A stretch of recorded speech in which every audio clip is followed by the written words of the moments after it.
Welcome back to the Graciously Broken podcast. This is episode 10. Can you guys believe it? Happened fast. It happened fast. It's been really fun, and I feel like I've learned a lot. I hope that, our hope is that our listeners have as well. This week we actually have a very special guest, Miss Genesis Armstrong. Hey, girl. Hello. Genesis graduated our program just a few weeks ago, and she's actually, her graduation ceremony will be tomorrow, the 22nd. So we're super proud of her. It's hard to believe it's been a year, but that's kind of how COVID went, was like, it seemed like the longest year ever, but also I can't believe that the girls we got a year ago are now graduating. So it's kind of weird. Does tricks to your mind. But we're so excited, and I'm really looking forward to getting your perspective, Genesis, on our program, because you did not come to us with a substance addiction issue, correct? Correct. So for our listeners who maybe are just getting to know us, or maybe you've known us for a long time and you just don't know this, our primary resident is a woman who struggles with some type of substance addiction. Now, but we have also had residents come in who are struggling with different mental health issues, whether it's depression and or anxiety or just other things that have affected their lives in a negative way, and they need help overcoming those things. And so, Genesis, I would love to kind of just hear a little bit of your story, whatever you're comfortable sharing, what kind of pushed you in the direction of seeking this kind of help? Well, I was fresh off of a divorce, and I was struggling. I didn't have my kids. I had lost custody of them, and I was at a very low point. Yeah. It had gotten to the point where I was considering suicide. And I kept thinking in my mind, just trying to balance work, custody issues, heartbreak. I needed to have a year off, and I kept saying that in my mind. I said, I just need 1 year, Lord, to just work on myself. Not just kick back and relax, but really dig in and work on the things that I was dealing with, because I used to be a rageaholic. I used to be the kind of person that when I got angry, I would throw things, I would scream, I would holler. I would fall into a deep depression, and then what I would do is, when I would be in a deep depression, then I would turn to alcohol to help me sleep. And so I kept saying to myself, I can't go on. I can't do another day fighting. I had no support. I was living in Texarkana, and I had no spiritual support. I had no church home, and so I felt very lost. I felt like an orphan child, because both of my parents have passed away.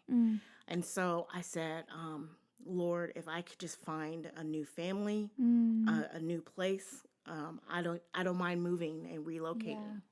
And so I checked into the RCRC behavioral health program as an outpatient, and I was there for a few days. And when they realized that I had no other supports, no one that I could go to, no one's house, or anything, they had a bunch of programs put in front of me. There was Highway 80, there was Grace House, and then there was Graciously Broken. And I looked at the pamphlet, and what drew me to it was the heart that had the broken pieces. Wow. And it reminded me of, it's a Japanese artist that takes broken pottery and broken art and refills it with gold and then sells it for a high price. So something that was trash has turned into a high price item. And I was like, Graciously Broken. I'm like, I like the concept. But I had really bad anxiety. So the first interview, I think it was Amanda Thornburg. She's like telling me, it's a year program. I'm like, yes, I can do that. She's like, you can't have any relationships. I'm like, I don't want any relationships. And she's like, but can you live with 21 women in close quarters? And I was like, 21? I was like, I don't think I can do it, And so I was like, nah, never mind, And so the call ended, and I waited for a couple of days, and the social worker that was working with me told me. She's like, it's a really good program. I said, well, how do you know? She goes, it's so good, people come back. And I'm like, really? I'm like, well, but they got 21 women living there. I'm like, I don't know if I can do it. Yeah. And she's like, well, they might not have 21 right now because they've closed down because of COVID. I said, what? Yeah. And she's like, they closed down because of COVID. I said, well, let's call them back again. Yeah. So I talked to them, and Amanda asked me, well, why did you change your mind? I said, well, I fibbed. I said, well, I figured I could give it a shot, but in my mind, I'm thinking, oh, I hope the numbers are down. So I got here, and at the time, I was the 12th person. Yeah. So I was like, okay, I can do this. Yeah. And it's so strange is because when I got here, I was immediately loved. I got here on a Thursday night, and then they had the staff Devo, and both the Amandas were playing the song Graves to Gardens. I'd never heard it, and I was crying because it was such a beautiful song. Yeah. And they're so anointed, and they're so gifted together. Yeah. And I was like, I like these ladies. And then I noticed one of them, well, I know both of them do, but I noticed Tornberg had, tattoos on her arms, and I was like, ooh, she's relatable. I'm like, because I got tattoos, and I'm like, okay, she's not one of those, goody two shoes, can't, I'm like, I think I can do this. Yeah. And so I stayed in the program, and what got me was the lessons that I learned. I learned anything from what a healthy relationship looks like, whether that's a romantic relationship or a relationship with family or friends. I learned what a toxic relationship looks like and what to do to avoid that, and the different type of toxic types. And it's really helped me because I went back into the workforce about 2 months ago, and I was experiencing those different personality types, and I knew how to navigate. Oh, that's awesome. It is like everything that I learned is staying with me. Yeah. They gave me a hunger to seek God's word and to pray. So I've been out of the program for about almost 3 weeks. Okay. And I was like feeling strange because I was like, I need something more than just going to church. So I found my own Bible study, and I ordered some books from Amazon called Every Woman's Battle. And I'm going to do my own Bible study because I was taught that you need more than just Sunday service. Yeah. You need him during the week. Yeah. You need to stay inundated with the word of God. Yeah. The love that I received from the staff here is amazing. Yeah. And correction at times, because there was a time for me where I would never take ownership for my behavior. Yeah. I'd be like, well, they did this. That's why I did this, And Amanda's like, no, but what part did you play? What was your role? And I was like, well, I didn't do anything wrong. She's like, no, you keep avoiding that. You need to look at the role that you play. What can you do? And you have to focus on yourself. Yeah. And so I've learned now that when I'm interacting with people, and if I have a disagreement or whatnot, it's the attitude that I have that matters, not so much what they do. Right. Okay. So that was another thing that I learned. And then they partner with Hardisons. Yeah. And so when I got to Hardisons, it was just like a continuation of what I've been taught. We love Hardisons. Yes. We had Bible study, and then they were just kind of helping me get back into the workforce. And they helped me with my resumes and things. And so one of the things that I probably miss, and it's funny to say this already, is the homework. Yeah. Yeah. Wow. Let's write that down. It is very... Let's go tell the current residents. When I first started, I loved the homework because it was very searching, you know. And so I would write her pages of answers, And I thought to myself, I'm like, I hope I'm not writing too much, but it was purging me. Yeah. And what the homework does is it really makes you look at your heart. Yeah. And really make you dig into those toxic behaviors. And so something that I did discover was that, alcoholism runs in my family. Yeah.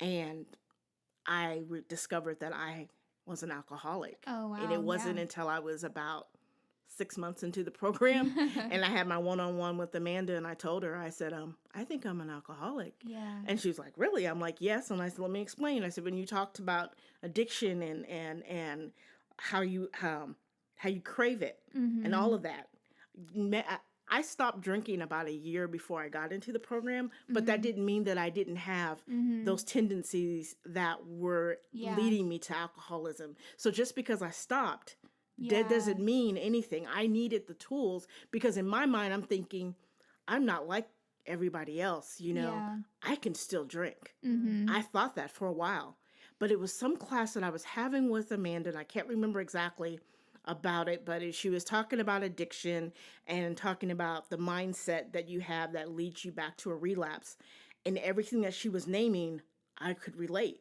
Yeah. Because when I would have a stressful day or I'd have a lot of anxiety, I would turn to the bottle. And I'd be like, oh, I'm tense. I don't know what to do. I can't sleep. I'll drink.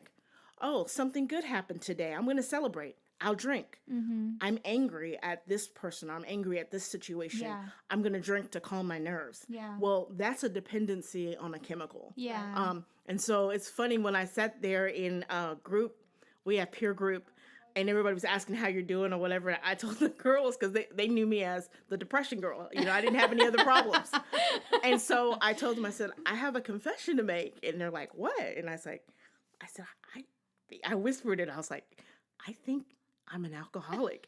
And they all started laughing and clapping. Well, good for you. That you acknowledge it, Right. Because it's funny when in recovery, you applaud other people for being real. Yeah. It's not so much that they were happy that I was being real, because I could have continued to lie. And I could have said, no, that's not me. I'm gonna be fine. So what ended up happening was Graciously Broken helped me discover some things about myself that I didn't realize was there. And that was God. That was the Holy Spirit. That's awesome. This is a wonderful program. I had been in a different recovery program through Tony Evans Church, and it was good. But the thing with Graciously Broken is that it really digs in. And it really confronts your behaviors and your character defects. And I came in here thinking to myself, well, my issue is only depression, so that was all I focused on. Right. But I didn't think that I had any other addiction issues yet. My mother was an alcoholic. I have 3 sisters that are alcoholics and a brother that is. And it just, it's just something that sometimes runs in families. And so that's something that I will always feel indebted to Graciously Broken for helping me discover myself. That's awesome. So, wow, that's really powerful. Thank you. And I think it just reiterates something that we talk about almost every week, I would say probably, is that willingness and I guess persistence and dedication to rooting out the junk and not just dealing with the fruit, which is sometimes the alcoholism or the depression. Sometimes those things are the consequence of something else, right? Yep. Whether it's your consequence or someone else's consequence put on you. And I applaud you for being even willing and open to say, wait a second, I need to evaluate something a little bit more, need to dig a little bit deeper. I think there's a root hanging on there, and let's figure it out. And so I really applaud you. Thank you. You talked about how beneficial the tools surrounding how to navigate healthy and toxic relationships has helped you at work. How have you noticed it affect your personal relationships? Like, I know you're a mom of 2 boys, right? Yes. 2 teenage boys. Yes. That can be an interesting time in anyone's life. Have you been able to see kind of any growth there, or just, anything? When I came here, I hated my ex-husband. Yeah. I did. And I blamed him for a lot of issues that I had. And granted, he played a part, but with some of Tornberg's classes, I was able to see some traits and character issues that I had. Yeah. And it took me some time, especially going through the homework and going through my 4th step and making amends. I had to apologize and take ownership for the things that I did that broke down my marriage. Yeah. And I couldn't just look at only what he did. Sure. And that's one thing that was pointed out to me was you have to stop looking at what everybody else does. Sure. And you have to dig deep and look at where you played a part in this. And so, in time, it took me a few months. Yeah. I stopped blaming him, and I stopped having hateful thoughts and speaking negative things about him. Yeah. And I started being more objective. Mm-hmm. And I decided one day, after I did my 4th step, and I believe I told my sponsor and I told Amanda about it. I said, I'm going to write an amends letter to my ex-husband. Yeah. And it went well.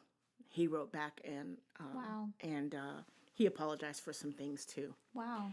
And now me and him can speak about the kids. Yeah. And we're not best friends, sure. Or anything like that. But we're civil to each other, and we're mature. And that's something that I credit to the classes that we take. We take classes from the time we get up to about 3 or 4 in the afternoon. Mm-hmm. And they're all character building, biblical, things that force you to look within. And those classes are the building blocks to rebuilding your character and reinventing yourself. Mm-hmm. I feel like a new person. Yeah. And so for me personally, I don't look at other people and look at what they've done to me anymore. Mm-hmm.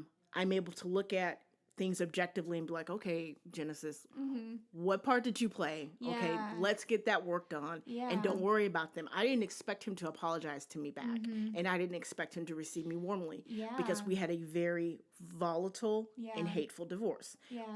We were, cussing each other out, texting mean things to each other. I mean, you name it. Yeah. And for us to get to where we are, I mean, he's bringing my sons to my graduation. That's awesome. That's how much we've changed. Yeah. And I credit a lot of that to the classes. They did a lot for me. Yeah. The homework did a lot for me. It really makes you just stop and think about things. And some of it was hard because I had to relive stuff. And so when I did it, old emotions came up. Sure. I stopped sometimes and I cried. Sure. I got angry. Yeah.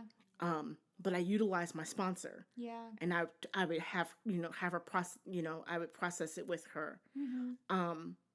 I used to be very guarded mm-hmm. and kind of shy, mm-hmm. and so a lot of times when we would have, which is so important for us to have these one-on-ones with Amanda, she kind of reads through the. I don't want to say BS, but I don't know what other word to say. But, okay. She'll be like, how are you doing? I'm like, I'm fine. Now, how are you really doing? I'm like, and she'll look at you and, and it just, there's a gift that she has that you just open up. Yeah. And she's not judgmental. Mm-hmm. She doesn't make you feel like you're a bad person for it. Mm-hmm. She'll take a couple of notes and then she'll give you, goals for your next, for your next time that she meets with you. Yeah. And one of those was forgiving my ex. Mm. And so that is an area in my personal life that I feel better about. I also feel like I'm more trusting. Yeah. I have better relationships with women because I used to think that all women were catty and messy and I had to be guarded. Oh, don't say that to her because she's going to go back and tell somebody. Mm-hmm. Or don't open up too much to them because they may say this or do this. Yeah. I'm telling you, I miss my sisters. Yeah. Okay. I'm at the alumni house, but I miss them. Just the everyday things and even the things that got on my nerves that they did, I miss my sisters, but I learned how to have healthy relationships with other women. Yeah, right. So personally, awesome. I've learned to forgive. Yeah. I learned to not blame others and to take ownership for my own actions. And I've learned how to have healthy relationships and kind of a sisterhood with other women. That's awesome. Thank you. Oh, you're such a joy. Oh, yes. Amanda, I'd love to hear from you. I'll need you to scooch up a little bit. She just called me bossy. What kind of, I don't know. I just want to hear your perspective on Genesis's growth and, what did you see in her from start to finish? She, from the beginning, was always an encouragement to me because I didn't have to really push her a lot. She wanted to know what was hidden inside. She wanted to work on the issues and she wanted to grow. And so we'd have those one-on-ones. And one of the things I asked is, where are you at? Where do you want to grow over the... And she would already have it, because she was already working on stuff. And so that was a big encouragement to me. It was Yeah. just watching her. And so the areas where she mentioned where she struggled, even in that struggle with those things, she was willing to learn. She was willing to hear, and she was willing to give an effort toward what you were talking about and really evaluate it. So she's done great. Yeah. Thank you. She's so proud of still you. such an encouragement, you I know? know. I love you too. She had to come to get some mail that got sent here, and it was just like, oh, our ray of sunshine is back. Yes. Like, so we definitely are just so grateful for you, Genesis, and love you, and you definitely are family. Mm-hmm. I would love for you to kind of describe yourself in a word or one sentence Mm-hmm. a year and 3 weeks ago versus now. I was fractured. And now I'm purposeful. I love that. Nice. You have purpose. Mm-hmm. That is beautiful. Thank you. I love that. Well, thank you so much for sharing your heart and for just being such a joy. We love you. If you're listening, definitely pray for Genesis as she continues her journey in recovery and works full time, is continuing to build relationships with us at Graciously Broken, but her family and her ex and all those things. And so just lift her up in prayer and encourage her if you know her. And even if you don't, leave a comment below of something that impacted you from her story today. Make sure that you like and subscribe to this video and to our YouTube channel, Graciously Broken Ministries, and follow us on Facebook at Graciously Broken Ministries and on Instagram at Graciously Broken Ministries 2016.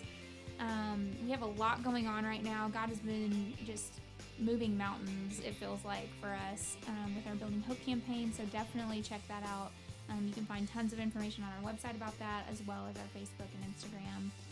But we are just so happy to have so many of you listening and encouraging us and leaving comments. It really does bring us a lot of joy and hope and encouragement. So we love you guys, and we will talk to you next week. Bye. Bye. Bye.